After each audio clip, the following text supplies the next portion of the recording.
교우 여러분들 안녕하십니까? 고난주간 둘째 날입니다.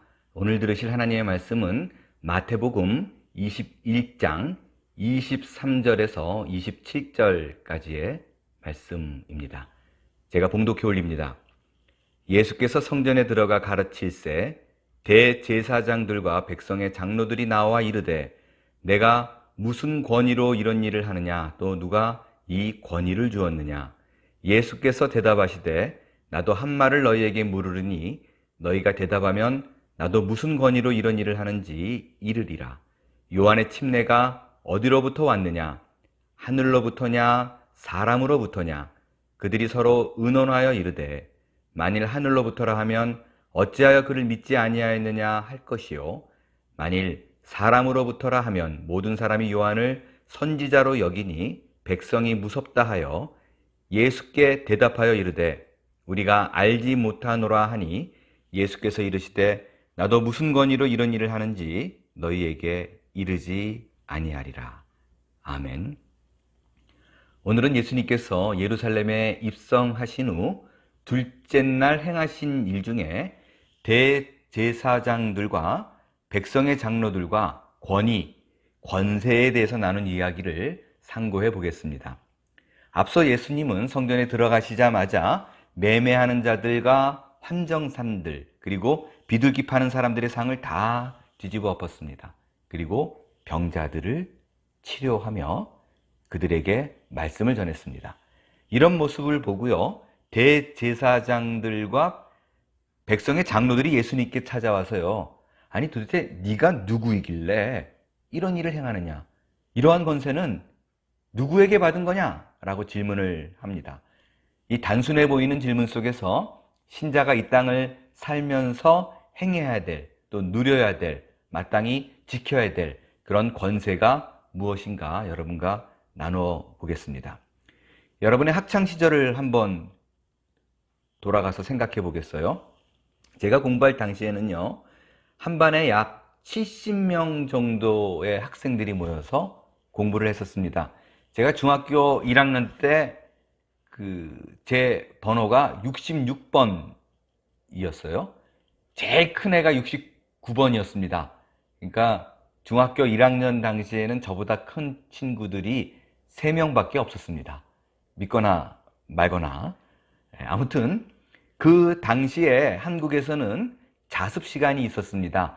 이 자습 시간이 주어질 때는 언제 주어지냐면, 만약에 지금 이번 두 번째 2교시 시간이 영어 시간인데 영어 선생님이 그날 출근을 못 하셨거나 학교에, 아니면 무슨 급한 용무가 있어서 외출 중일 때는 그냥 저희들끼리 앉아가지고 자습이라는 이름으로 내가 필요한 과목들을 꺼내가지고 공부를 자기 혼자 했습니다. 그때 학생들이 혼자서 공부해라, 그들에게 그렇게 얘기한다면 그들이 그렇게 얌전히 공부하는 그런 나이가 아니었었어요. 교실 전체가 그냥 아주 난장판이 벌어져서 공부를 할 수 있기 때문에 항상 누군가 학생 중에 한 사람이 앞에 나와서 선생님이 앉아있는 그 교탁 자리에 앉아서 소란스러운 상황을 정리했었습니다. 어떻게 정리했나요? 떠드는 사람이 있으면 조용히 하라고 경고를 주고, 그래도 떠들면 칠판에 이름을 쓰고, 시간이 지나서 그 학생이 얌전해지고 공부를 잘하면 조용히 이름을 또 지워주고, 이런 일을 했었습니다. 그때 그 일을 행했던 사람을 가리켜서 우리가 뭐라고 불렀죠? 반장이라고 합니다. 생각해보면요, 반장은 우리와 똑같은 학생입니다. 나이도 같습니다. 그럼에도 불구하고요, 학생이 반장의 말에 잘 따릅니다.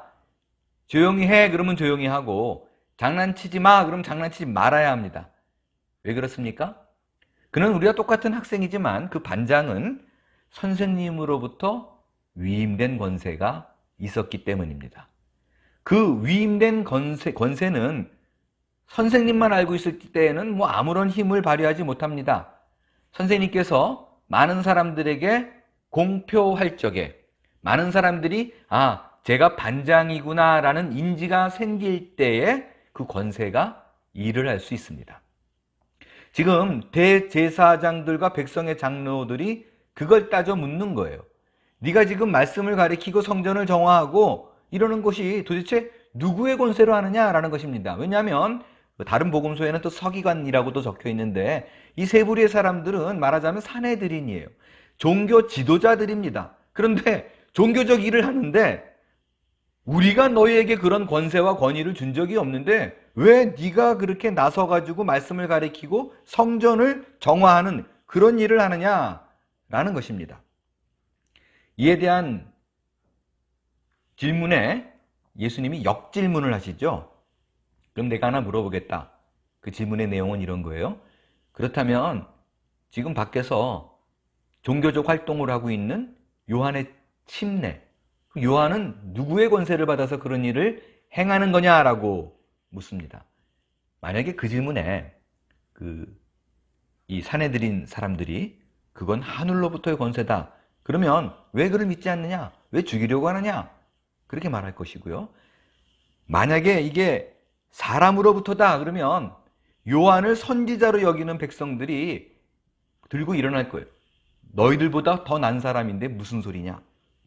그러니까 이러지도 저러지도 못하게 만드는 질문이 요한의 침례는 누구의 권세로 하느냐라는 것입니다. 말씀드린 대로요. 일반 사람이 특별한 권세를 누리려면 반드시 하늘로부터 위로부터 임하는 권세가 있어야 돼요. 마치 학생인데 선생님이 임명한 그 반장은 모든 사람에게 공표된 반장의 권세로서 일을 합니다. 그러니까 지금 종교 지도자들이 예수님께 그런 얘기를 하는 거죠. 도대체 우리 중에 누가 너에게 반장을 세웠는데 우리는 아무도 너에게 그렇게 반장일을 그 권세를 준 적이 없어. 여러분 이 얘기를 들은 대중들은 사실 흔들릴 수 있습니다. 왜냐하면 종교 지도자들이 임명하지 않았는데 종교적 권위를 갖고 행세를 해요. 그러면 내가 스스로 반장이다. 아무도 뽑은 사람이 없는데 위로부터. 이렇게 말하는 것과 다름이 없기 때문에 그렇습니다. 그런데 예수님이 자기가 지금 이 권세를 가지고 종교적 일을 할 수 있는 거는 왜 그런가 라면서 침례 요한의 예를 들었단 말이에요. 침례 요한의 경우에도 너희들이 임명하지 않았는데 많은 백성들이 따르고 그가 행하는 종교적 지도자의 일을 인정하고 있다라는 것입니다. 여러분 이 얘기는요. 우리의 삶에 여러 번 강조해도 부족함이 없는 중요한 얘기입니다. 이 시간 여러분에게 질문을 하나 드릴게요. 여러분이 지금 신자로서의 삶을 살아나고 있는 그런 과정 속에서 이러한 권세를 행하고 계십니까? 만약에 내가 나를 돌이켜 봤을 때 나는 그런 권세 있는 행동은 하질 않지 이렇게 생각한다면 여러 가지 이유가 있겠지만 아마 크게 두 가지 이유에서 비롯된 생각이 아닐까 생각합니다. 그것은 여러분이 생각할 때 나는 그런 권세를 행할 수 있는 위로부터의 임명을 받은 적이 없어. 그러니까 그런 걸 하면 안 돼. 쉽게 말하면 나는 목사도 아니고 또 교회 안에서 최소한 중직이어야 그런 권세를 행하는 거지. 나는 그거는 월권이지. 그러면 안 되지. 라고 생각하는 것일 것입니다. 또 다른 이유가 있다면 내가 나를 생각할 때 아무도 그런 말을 한 적은 없지만 내 신앙의 수준은 그런 권세를 갖고 무언가를 할 만한 자격이 있는 사람은 아니야 라는 생각이 들기 때문에 쉽게 성경에서 말하는 그런 권세자로서의 행동이 없을 것입니다. 그러나 그렇지 않습니다. 성경에는 예수님께서 신자들에게 뭐라고 얘기했냐면 마태복음 28장 18절에 보면 예수께서 나와 말씀하여 이르시되 하늘과 땅의 모든 권세를 내게 주었다라고 얘기했습니다. 여러분 이 권세는 몇몇 특정한 사람에게 주어진 권세가 아닙니다. 신자 모두에게 주어진 권세요.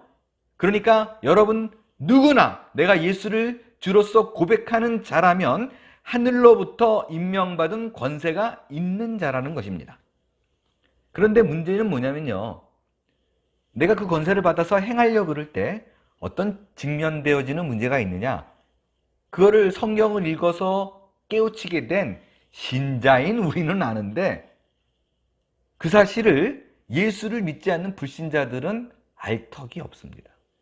그렇기 때문에 우리가 종교적 권위를 가지고 그들에게 대했을 적에 그들이 아니 누가 너희에게 이런 권세를 주었느냐라고 묻기에 충분합니다. 만약에 우리 삶 속에 그런 일이 발생한다면 우리가 그들에게 보여줘야 될 권세가 있습니다. 그게 바로 요한의 권세예요. 요한은 사내들인 종교 지도자가 임명한 권세가 아니었었습니다. 그렇다고 예수님이 임명했나요? 그런 것도 아니에요. 그는 그냥 홀로 하늘로부터 계시를 받았다, 임명을 받았다라고 자기 혼자 등장을 했어요. 그런데도 불구하고 아무도 위로부터 주어진 권세가 드러나는 증거가 없음에도 불구하고 사람들은 그를 따릅니다. 너무 많아서 종교 지도자들이 두려워할 정도로 최강의 권세자가 되었어요. 여러분, 우리가 불신자들에게 보일 수 있는 권세라 그러면 이런 것입니다. 내가 내 권위와 권세를 어떤 기분 오토리를 갖고 위에서부터 내가 이런 권세를 받은 자다라고 그들에게 접근하는 것이 아니라 그 권세, 그 권위, 파워와 오토리티를 그들로부터 earn하는 거예요. 그들로부터 얻어가는 것입니다. 획득해 가는 거예요. 그것을 통해서 권위와 권세가 얻어진다면 기분 오토리티로 일한 권세가 아니라 그들로부터 자연스럽게 만들어진 권세로 내가 일을 한다면 그것은 그 어느 누구도 막을 수 없는 막강한 권세가 될 것입니다. 상관으로부터 임명되고 그런 거 필요 없어요. 이런 권세는요. 우리가 세상 속에서 행하는 권세가 바로 이런 것이어야만 합니다.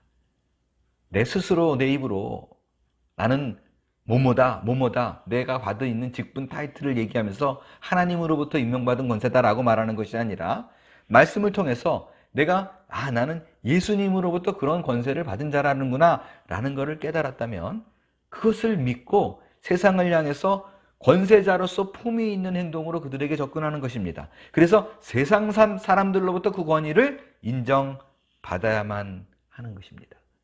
그것은 누군가로부터 인정받은 심지어 세상적으로도 권위자가 인정해준 위임받은 권세보다도 훨씬 파워풀합니다. 그러면 신자가 받은 권세는 무엇인가? 마가복음 16장 17절 18절에서는 이렇게 얘기합니다. 믿는 자들에게는 이런 표적이 따르리니 곧 저희가 내 이름으로 귀신을 쫓아내며 새 방언을 말하며 뱀을 집으며 무슨 독을 마실지라도 해를 받지 아니하며 병든 사람에게 손을 얹은 즉 나으리라. 여기서 우리가 착각하지 말아야 될 것이 있습니다. 우리가 받은 권세는요, 표적입니다. 이건 미라클, 기적 이런 게 아니라고요. 또 내 능력이 아니라 하나님의 능력을 보여주는 거예요. 내가 하는 그 일을 통해서 저 사람을 보니까 예수가 그리스도가 맞구나 라고 인정되어지는 일이 우리가 가진 권세예요. 그래서 표적이라고 얘기합니다. 사인이에요. 그 능력, 그 기적이라고 얘기하지 않고 표적이라고 얘기했다고요. 또 네 손에 있다라고 말하지 않아요. 이러한 표적이 따른다라고 얘기하는 거죠. 그러니까 지금 우리가 받은 권세는 내 유익과 내 안위를 위해서 쓰여지는 것이 아니라고요. 예수가 그리스도라는 것이 드러나는 일에 사용될 때 우리는 권세자로서의 삶을 살 수가 있는 것입니다. 또 그 일로 그리스도를 드러내고자 노력하는 과정 속에서 내가 힘을 다하는 과정 속에서 그리스도의 능력이 나를 통해서 그들에게 전해지게 될 것입니다. 한몸교회 교우분들에게 권합니다. 믿는 자에게 허락하신 권세를 오늘 사용하십시오. 그런데 그 권세는 개인의 유익보다 그의 나라와 그의 의와 예수가 그리스도임을 증명하는데 전심을 다할 수 있게 되기를 바랍니다.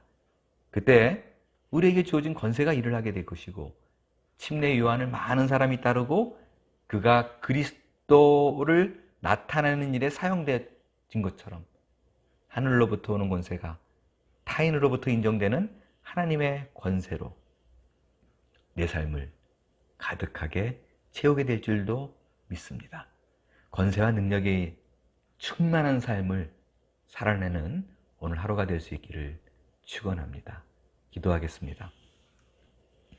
하나님 감사합니다. 내게 주어진 권세와 권위가 나는 없는 줄 알았는데 오늘 말씀을 통하여 내게 하늘의 권세를 주셨음을 깨닫게 하시니 감사합니다. 그 권세를 매일의 삶 속에서 사용하는 자들이 되게 해 주옵소서. 비록 남들이 모를지라도 하나님과의 깊은 교제 속에서 오늘도 하늘문을 여시고 표적을 나타낼 만한 권세와 능력을 부어주사 이 하루를 그리스도의 보혈을 자랑하고 나타내는 귀한 하루로 사용할 수 있도록 힘을 더하여 주옵소서. 예수님의 이름으로 기도합니다. 아멘.